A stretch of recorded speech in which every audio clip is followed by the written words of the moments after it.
오늘도 이 새벽을 깨어서 죄송합니다. 오늘도 이 주일날 함께 나와서 주일 연합 예배로 영광 돌리시는 저와 여러분들에게 하나님의 은혜와 축복과 평강이 충만하시기를 주님의 이름으로 축복합니다. 여러분, 교회의 존재의 목적이 무엇일까요? 교회의 존재의 목적. 이 목적이, 이 교회가 존재의 목적이 잘못되어 있으면 교회는 제 기능을 발휘하지 못합니다. 가장 중요한 것을 하지 않고 다른 것을 열심히 하면 잘하고 있는 것일까요? 그것은 결코 아닙니다. 교회의 존재의 목적은 영혼 구원이지요. 교회가 세워지고 기존 신자들이 이동하면서 수평적으로 이동하면서 세워지는 것이 영혼 구원이 아닙니다. 비신자들이 교회에 나와서 하나님을 만나고 예수님을 영접하고 또 하나님의 자녀가 되는 것, 이것이 바로 영혼 구원이며 이것이 바로 교회의 존재 목적입니다. 여러분, 교회에서는 하는 일들이 굉장히 많이 있습니다. 어려운 이웃들을 찾아가서 돕는 구제 사역도 하고 또 믿음의 교제도 함께 나누고 예배도 열심히 드리고 많은 것을 하는데 영혼 구원에는 관심이 없고 영혼 구원을 하지 않으면 그 교회는 건강한 교회일까요? 결코 그렇지 않습니다.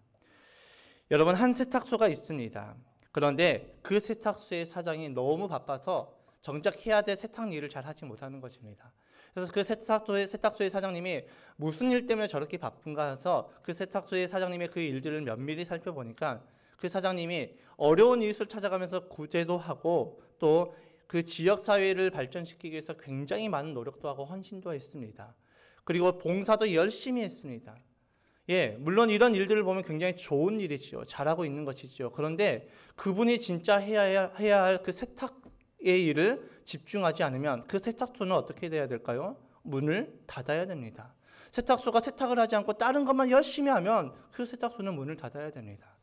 미국에 한 교회가 있었습니다. 그 교회가 계속 싸우고 다투고 그러면서 성도들이 이제 교회가 분열이 되고 교회는 찢어지고 또 성도들은 상처를 받고 그러면서 교회에 그 청빙되어서 담임 목사님들은 불과 몇 년을 버티지 못하고 쫓겨나거나 아니면 그 교회를 떠나는 일들이 계속해서 악순환이 반복이 되었습니다.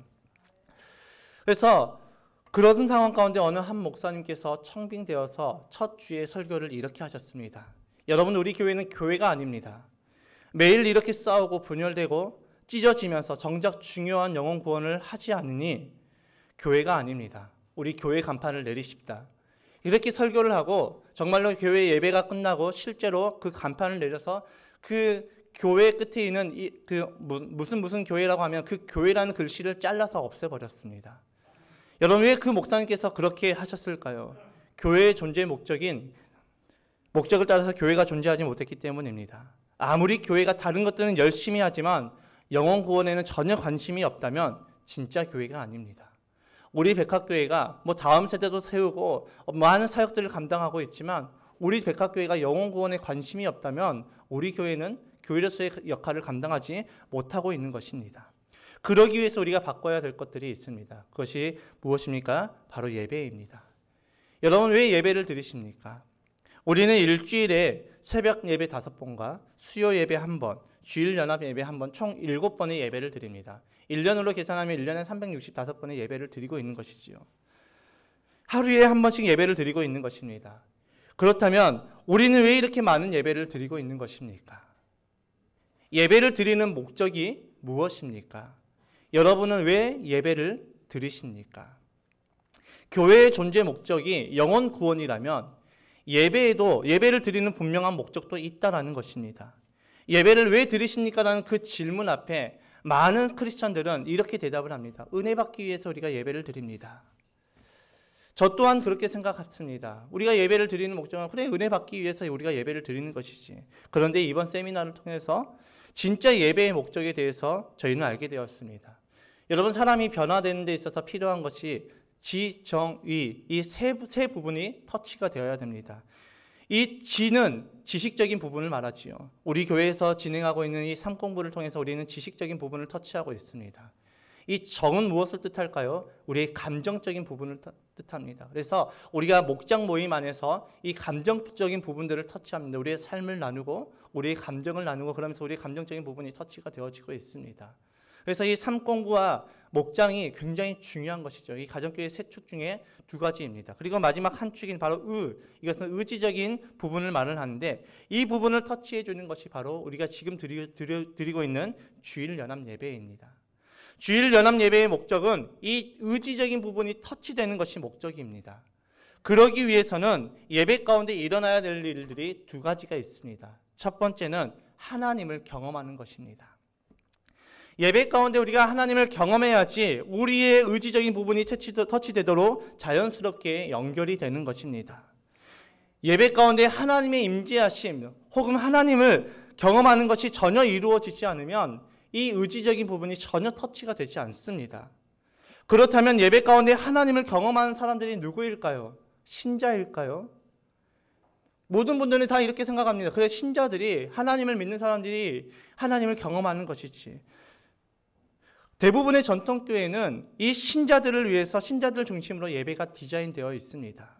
그래서 기존의 신자들은 예배 가운데 은혜를 받고 하나님을 경험할 수 있을지 모르지만 교회에 처음 나오신 그런 분들은 어떻게 될까요?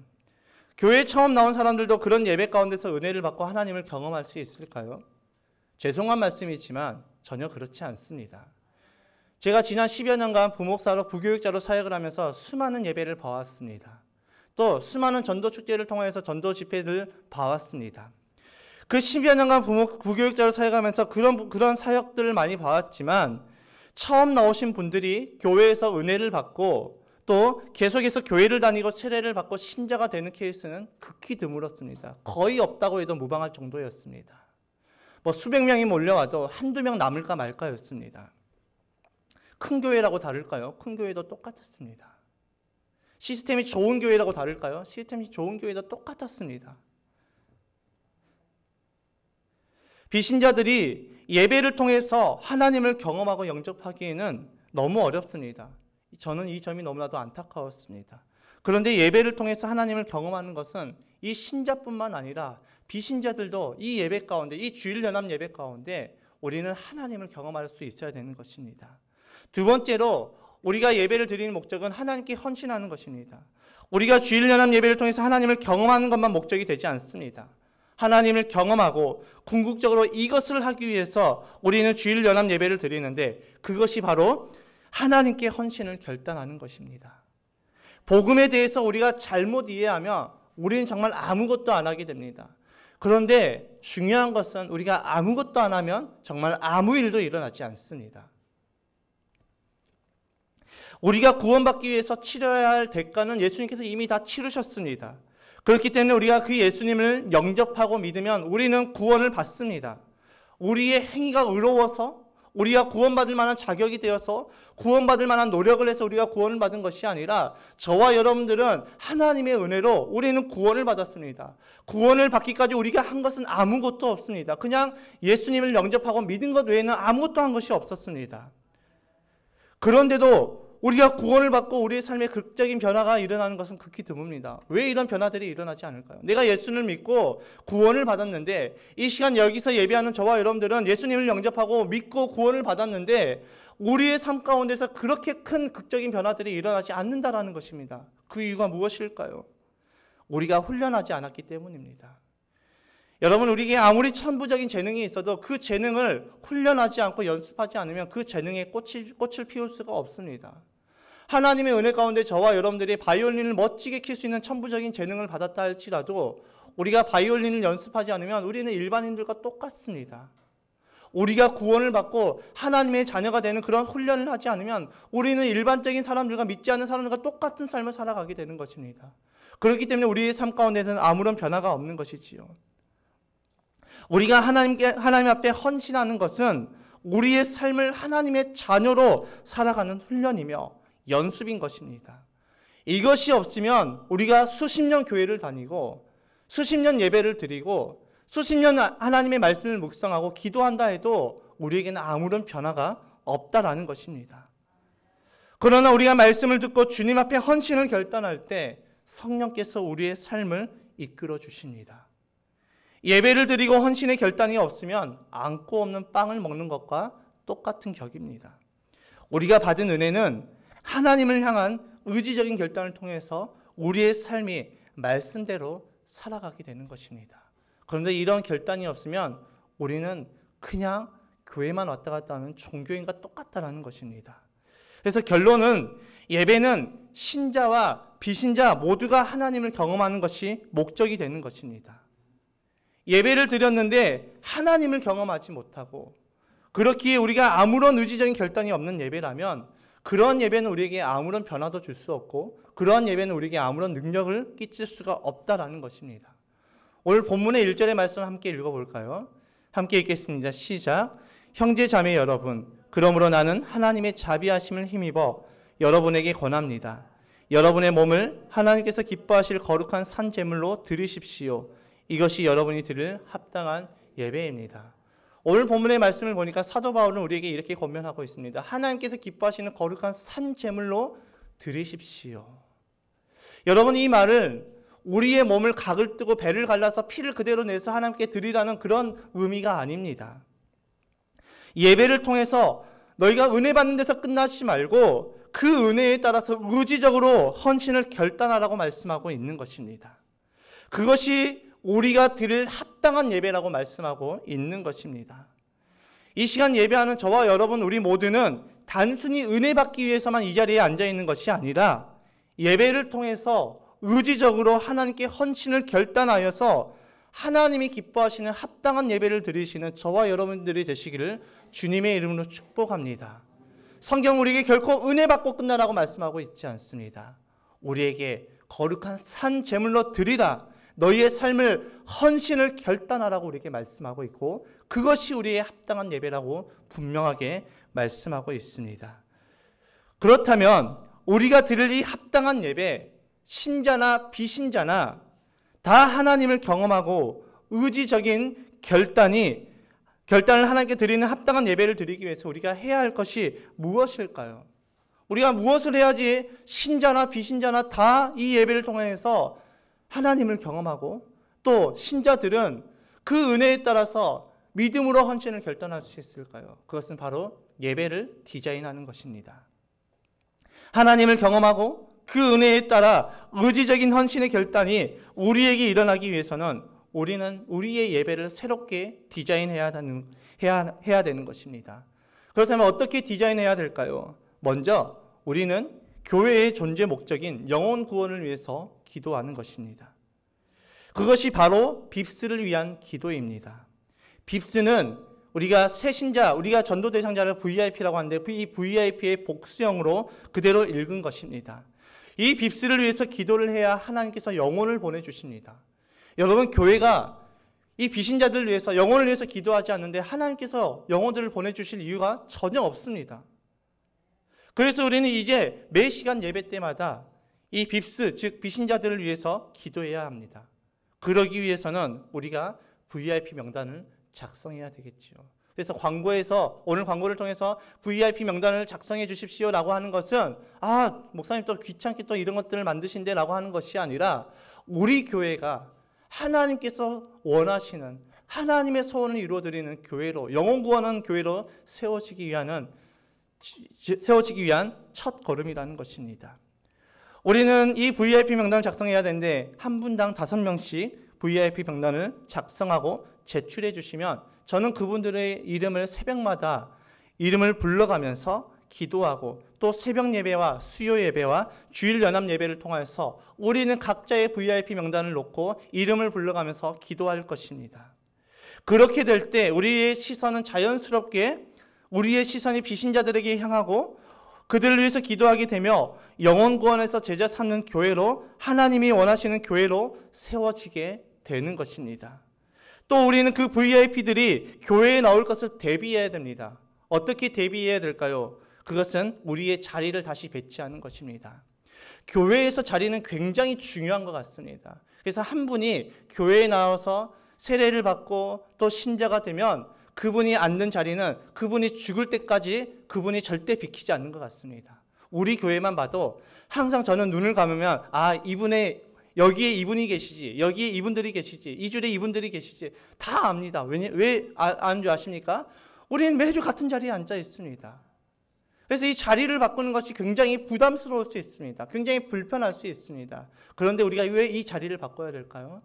우리가 목장으로 VIP를 데리고 와서 거기서 목장 안에서 우리가 교제를 하고 거기서 이제 관계를 쌓는데, 그분이 목장을 통해서 교회에 처음 나왔는데 주변에 딱 자리에 앉았는데 주변에 우리 목장 식구들만 다 앉아 있으면 굉장히 그 마음이 편안해집니다. 그런데 그분 옆에 다른 사람들이 앉아 있으면 어떻게 될까요? 마음이 굉장히 불편해집니다. 예배에 집중할 수가 없습니다. 그래서 그분은 이제 어떻게 생각할까요? 교회는 나와 맞지 않아. 안 나와야 되겠다. 그런데 우리가 지금 이렇게 앉아있는 자리로는 우리는 이 VIP가 교회에 왔을 때 불편하게 만들기 딱 좋은 모습입니다. 그렇다면 우리는 이 자리를 어떻게 다시 배치해야 될까요? 목장 식구들끼리 함께 몰려서 앉아야 됩니다. 그래서 1목장, 2목장, 우리가 실버목장 이렇게 나눠졌는데 그 목장 식구들끼리 함께 모여서 앉아 있어야지 이 VIP가 교회에 왔을 때 앞뒤 좌우에 목장에서 친해졌던 사람들이 앉아있기에 전혀 부담 없이 예배를 드릴 수가 있습니다. 그렇기 때문에 우리는 이것을 지금부터 준비해야 됩니다. 우리가 이제 교회에서 이제 자리를 좀 바꿔주십시오 하면 나 이 자리 내 자리인데 라고 고집을 피우는 것이 아니라 우리가 VIP를 위해서 내가 자리를 바꿔야 되겠다. 내가 영혼구원을 위해서 내가 내 자리 기꺼이 내가 내어주지라고 마음을 너그럽게 가지시는 저와 여러분 되시길 주님의 이름으로 축복합니다. 두 번째로 우리는 매 시간 간증을 해야 됩니다. 그런데 사실 우리는 간증이라고 하면 굉장히 부담스럽습니다. 여러분, 왜 간증이 불편할까요? 왜 간증이 우리에게 불편함을 주고 부담감을 줄까요? 우리는 간증이라고 하면 대부분 이렇게 생각합니다. 내가 죽을 병에서 낫거나 죽었다가 살아났거나 이제 시한부 인생을 받았는데 하나님의 은혜 가운데 정말로 극적인 치유를 받았다. 우리는 이런 것들을 간증이라고 생각합니다. 그렇기 때문에 이러한 경험이 없는 분들은 나 간증할 거리 없는데, 간증할 것이 없는데 라고 생각하면서 간증이 늘 우리에게 부담스럽습니다. 그런데 사실 이러한 극적인 그런 치유나 극적인 내가 죽을 병에서 내가 낫게 됐다 이런 간증들은 우리에게 그렇게 많은 도전을 주지 못합니다. 오히려 우리에게 좋은 도전을 주는 간증들은 내가 예수님을 믿고 나니까 나의 성격이 바뀌었다. 나 예수님 믿기 전에는 내가 굉장히 날카롭고 굉장히 불같았는데 내가 예수님 믿고 나니까 내 성격이 굉장히 부드러워졌습니다. 저 같은 경우는 제가 예수님을 믿고 나서 제 말에 굉장히 욕이 들어가지 않으면 문장 하나를 완성할 수가 없었어요. 그래서 우리는 교회에서든 어디서든 늘 욕을 했습니다. 그런데 제가 예수님을 믿고 나니까 제 말이 굉장히 부드러워졌습니다. 제가 욕을 잘 이제 사용하지 못합니다.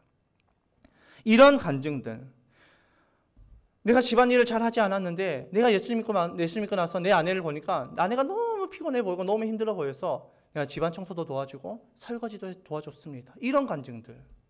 내가 진짜 미워하는 사람, 정말 몇 년 동안 내가 상종도 안 해서 그 사람과 대화도 안 했는데 내가 예수 믿고 났는데 자꾸 성령 내 안에서 그분을 만나야겠다는 그런 마음이 들어서 그분을 찾아가서 함께 대화를 하고 그동안 서로 그런 앙금들이 풀어지고 오해가 풀렸습니다. 이런 간증들은 우리에게 굉장히 많은 파워풀한 그런 도전들을 주게 됩니다.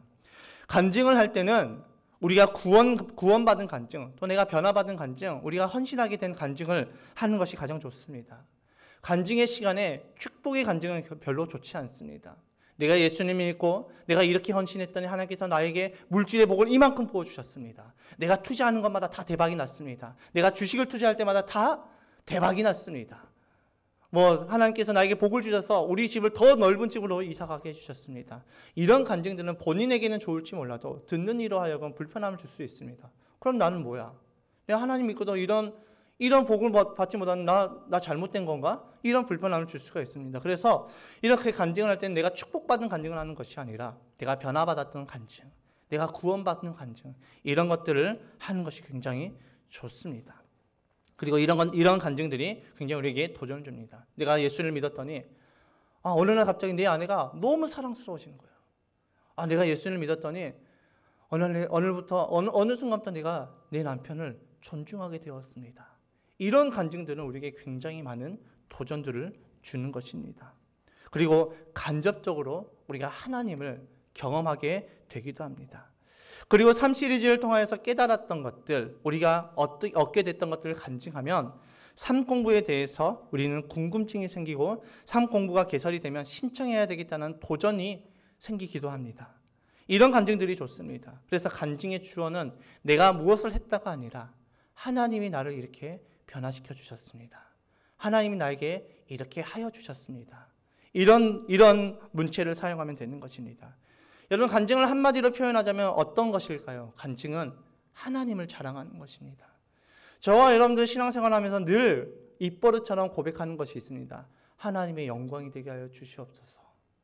그런데 이 하나님의 영광을 되게 하는 가장 좋은 기회, 가장 좋은 찬스가 바로 이 간증입니다.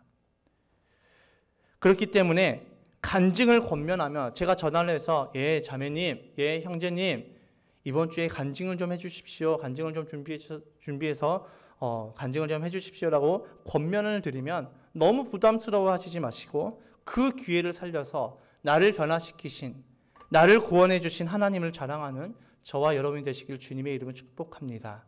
그리고 이 간증을 할 때 주의할 점은 간증문을 꼭 작성해야 됩니다. A4 2장 정도면 딱 10분 정도 분량이거든요. 이 10분 정도가 딱 좋습니다. 더 넘어가면 간증도 지겨워집니다. 그렇기 때문에 우리는 이 시간을 정말 잘 지켜야 됩니다.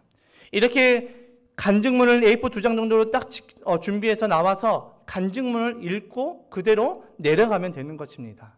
어떤 분들은 간증문을 기록하지 않고 제목만 써가지고 오신 분들이거나 제목과 소제목만 그냥 굵직굵직한 제목만 써서 뭐 요약해서 나는 요약해서 올라갈 거야 해서 요약문을 이렇게 써서 오신 분들은 굉장히 위험합니다. 하다 보면 간증이 굉장히 길어집니다. 저도 설교를 이렇게 준비해서 설교 원고를 처음부터 끝까지 토시 하나 빠짐없이 다 준비해도 하다 보면은 자꾸 제 안에 뭐 어떤 마음들이 와서 이것을 해야 되나라고 해서 그것을 하다 보면 설교 시간이 굉장히 길어지는 것을 느끼게 됩니다. 간증도 마찬가지입니다. 우리가 준비한 것만 딱 읽고 내려가면 되는 것입니다. 그래서 간증문을 저에게 먼저 보내주시면 제가 그것을 먼저 읽어보고 수정해야 될 부분들을 수정하고 또 보완을 하면 그대로 보완된 것들을 가지고 그 원고를 가지고 그대로 올라와서 읽고 내려가면 되십니다. 간증을 통해서 특별히 내가 이분들에게 은혜를 끼쳐야지 그런 생각은 꼭 버려주시기 바랍니다. 저도 설교를 준비하면서 내가 이 설교를 통해서 성도님들에게 정말 나이스한 은혜를 줘야 되겠다라고 하면은 꼭 그날 설교는 죽습니다. 예. 설교는 은혜를 끼치는 부분은 하나님이 하시는 부분입니다. 저는 준비하고 읽고 내려가면 되는 것입니다. 간증을 하실 때 내가 특별히 은혜를 끼쳐야 되겠다는 그런 생각을 버리시고 그냥 나와서 읽고 내려가면 됩니다. 나머지는 다 하나님께서 하십니다. 그리고 이렇게 간증을 하게 되면 듣는 신자들도 은혜를 받게 되지만 비신자들이 간접적으로 하나님을 경험하게 됩니다. 여러분, 이 비신자들이 교회 처음 나와서 설교를 듣고 은혜 받을 수 있는 그 확률이 얼마나 될까요? 없습니다. 비신자들은 설교를 잘 못 알아듣습니다. 비신자들은 설교를 통해서 은혜 받는 일이 거의 없습니다. 그런데 간증은 누구나 다 쉽게 이해하고 쉽게 잘 듣습니다. 간증을 할 때 변화된 간증은 누구나 다 와닿습니다. 예수 믿으면 나도 저런 변화가 있을 수 있겠구나. 그런 도전이 다가옵니다. 그렇기에 우리는 간증을 해야 됩니다. 간증은 나를 자랑하는 것이 아니라 하나님을 자랑하는 것입니다. 그 간증을 통해서 비신자들도 간접적으로 하나님을 경험하게 되기 때문에 이 간증이 예배 시간에 꼭 필요한 것입니다. 첫 번째 간증자를 제가 마음속에 세워두었습니다. 그분은 전화를 받으시며 목사님 저 못합니다 라고 하시는 것이 아니라 담임 목사님 말씀이니까 제가 한번 순종해서 해볼게요 라고 해서 간증을 준비해서 간증을 해주시길 바랍니다. 세 번째로 이제 우리가 해야 될 것이 있습니다. 헌신입니다. 우리가 하나님을 경험했다면 이제 해야 될 것이 무엇일까요? 바로 예배의 두 번째 목적이자 궁극적인 목적인 헌신을 결단하는 것입니다. 이 헌신은 주일 연합 예배의 최종 목적이기도 합니다. 지금까지 우리는 설교 후에 헌신을 결단하며 함께 찬양과 결단 기도를 하고 끝을 냈습니다. 그런데 이 부분을 조금 수정하려고 합니다.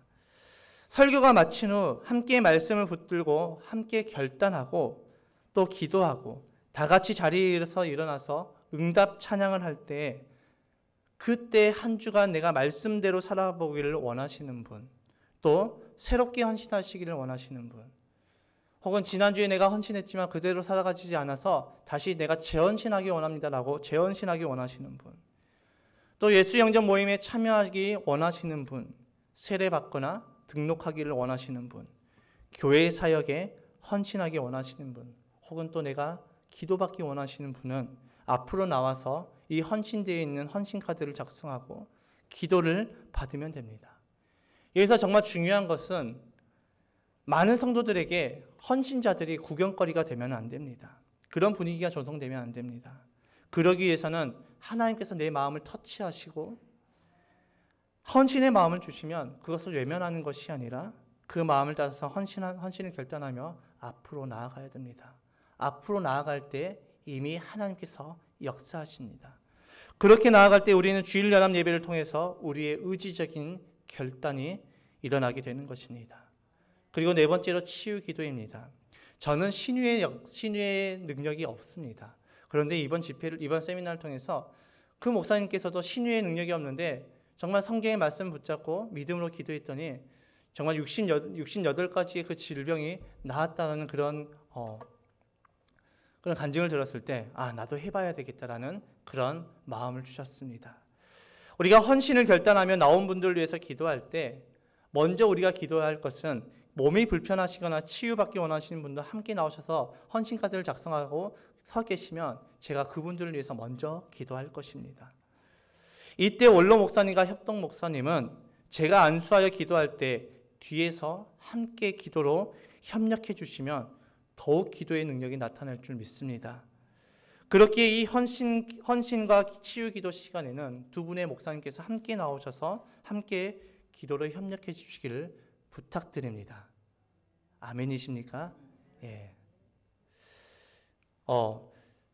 세 분의 목사님이 기도하는데 당연히 기도의 능력이 우리 삶에 나타나게 될 것입니다. 이것을 믿고 나오시기를 강력하게 강권합니다. 다섯 번째로 목양실 기도입니다. 가정교회를 준비하면서 저에게 있어서 가장 눈에 띄게 띄었던 부분입니다. 이것이 바로 담임 목사가 설교하러 올라가기 전에 장로님들이 담임 목사님을 위해서 기도하는 시간이 있었던 것입니다. 목양실에 모여서 담임 목사가 설교에 집중할 수 있도록 또 설교하는데 영적인 방해를 받지 않도록 담임 목사에게 손을 얹고 기도해 주는 모습에 정말 많은 은혜를 받게 되었습니다. 그래서 저도 우리 교회도 이것을 적용해야 되겠다라고 생각하고 바로 적용하려고 했지만 우리 장로님의 사역이 너무 많으셔서 사실상 이것을 적용할 수가 없었습니다. 그런데 이번 세미나를 통해서 다시 한번 하나님께서 이 마음을 주셨습니다. 꼭 적용해야 되겠다. 우리 교회도 적용을 해야 되겠다는 그런 확신의 감동을 받았습니다. 그래서 장로님의 사역이 너무 많으시기에 두 분의 목사님들께서 먼저 함께 목양실 기도에 참여해 주시기를 부탁드립니다. 그래서 장로님의 사역이 분담이 되면 그때 장로님도 함께 참석하셔서 저를 위해서 기도해 주시기를 부탁드립니다. 이를 위해서 우리는 먼저 사역의 분담이 일어나야 되는데 이 부분은 제가 나중에 말씀을 통해서 한번 다루겠습니다. 이렇게 두 분의 목사님이 저를 위해서 저의 설교를 위해서 설교로 올라가는 저를 위해서 기도할 때 저는 설교에 더 집중하고 그 설교에 하나님의 그 임재하심이 기름 부으심이 더 있게 될 줄 믿습니다. 그래서 두 분의 목사님께서는 꼭 교회에 40분까지 나오셔서 목양실에서 저를 위해서 저에게 손을 얹고 꼭 합심하여서 기도해 주시기를 부탁드리고 장로님의 그 사역이 분담되면 그때 장로님도 함께 참석해 주시기를 부탁드리겠습니다. 이렇게 목양실 기도를 통해서 주일 연합 예배가 하나님의 임재와 헌신의 결단까지 이루어지는 진정한 예배, 합당한 예배가 되시기를 간절히 소망하며 축복합니다. 여러분 혹시라도 간증이 부담스러우십니까? 그러나 부담 갖지 마시기 바랍니다. 내가 만났던 하나님을 그냥 자랑하면 되는 것입니다. 이제 결론을 맺습니다. 여러분 우리는 왜 예배를 새롭게 디자인해야 될까요? 왜 우리가 이 예배를 오늘 이 말씀을 통해서 왜 우리가 예배를 새롭게 디자인해야 됩니다라는 그 주제로 말씀을 들었을까요? 그 이유는 비신자들도 나와서 하나님을 경험하고 신자들은 하나님께 헌신하는 예배가 되기 위해서입니다. 그것이 우리가 드리는 예배의 목적이기 때문입니다. 앞으로 예배가 많이 바뀔 수 있습니다. 그런데 예배의 형태가 바뀔 뿐이지 본질인 하나님께 드려지는 예배가 바뀌는 것이 아닙니다. 그런데 변화는 늘 우리에게 부담감을 줍니다. 변화는 늘 우리에게 불편함을 줍니다. 특히 예배의 변화는 정말 많은 불편함을 줄 수 있습니다. 그러나 변화의 목적이 다른 것에 있지 아니하고 합당한 예배가 목적이 된다면, 영혼 구원이 목적이 된다면 우리는 그 불편함을 감당하면서도 과감하게 변화를 선택해야 됩니다. 맞으십니까? 동의하십니까? 예, 동의하시면, 제가 뭔가를 이야기하면 동의하시면 거기에 좀 이게 피드백을 주셔야지 제가 이분들이 지금 설교를 듣고 있는가? 이런 의심이 드는 것입니다. 다시 한번 말씀드립니다. 여러분, 우리의 변화의 목적이 다른 것에 있지 아니하고 정말 합당한 예배를 드리는 데 목적이 있고 영혼 구원에 우리의 목적이 있다면 우리는 이 불편함을 얼마든지 감수하고서라도 우리는 과감하게 변화를 선택해야 됩니다. 아멘. 예, 좋습니다. 저는 이제 마음껏 예배를 디자인하며 나아갈 것입니다. 우리 예배팀들, 반주자들과 또 우리 예배 찬양팀들, 그리고 모든 우리 예배 섬기는 모든 분들과 함께 토요일 날 모여서 이제 다른 교회의 예배 시스템들을 바라보며, 예배의 흐름들을 바라보면서 우리가 취해야 될 것, 또 우리가 버려야 될 것, 우리가 집어넣어야 될 것, 이것을 디자인할 것입니다. 이 부분에 있어서 불편함이 생기더라도 그것을 표출하는 것이 아니라 이 불편함을 내가 이겨낼 수 있도록 나의 믿음을 견고하게 세워주시옵소서 기도하는 저와 여러분 되시기를 주님의 이름으로 축복합니다. 이 변화의 단계에서 우리의 마음이 불편해지지 않도록 날마다 기도해 주시길 부탁드립니다. 우리는 지난 가정교회 세미나를 통해서 우리 교회가 나아가야 될 그 방향을 분명하게 잡고 이제 나아갑니다.